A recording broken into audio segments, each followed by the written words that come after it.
এই যে এবার যে এই ত্রয়োদশ সংসদ ইলেকশন হচ্ছে, এই ইলেকশনের সব কিছু মিলে কেমন মনে হচ্ছে? মানুষের ভিতরে ইলেকশনের কীরকম প্রভাব দেখা যাচ্ছে? এবার ইলেকশনে সুন্দর পরিবেশ এবং ভালো পরিবেশ দেখা যাচ্ছে এবং আগামীতে আমরা চাই একটা তারুণ্য এবং আগামী একটা ভবিষ্যৎ যে সুন্দর করে বাংলাদেশ গড়ে তুলতে পারে, এই আশা সবাই তার যোগ্য ব্যক্তিকে ভোট দেবে, এটাই আমার আশা। এবার যে মানে পারিপার্শ্বিক অবস্থা, তাতে কি মনে হয় যে ইলেকশনটা সুস্থ হবে? আশা করি এবার ইলেকশন মানে সুন্দর এবং সুষ্ঠুভাবে হবে। বিগত বেশিরভাগ শেখ হাসিনার আমলের চাইতে হাজার গুণ এবার ইলেকশন সুন্দর হবে। এবার কি মানুষ তার ভোটটা কেন্দ্রে যেয়ে দিতে পারবে?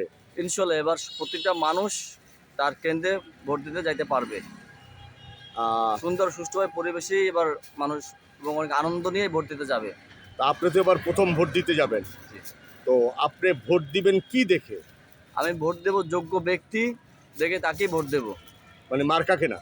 মার্কা দেখে না, আমি তার যোগ্য ব্যক্তিকে দেখি আমি ভোট দেব এবং আমার প্রথম ভোট আমি যাকে ইচ্ছা তাকে দেব। এটা আমার ব্যক্তিগত অধিকার। ধন্যবাদ।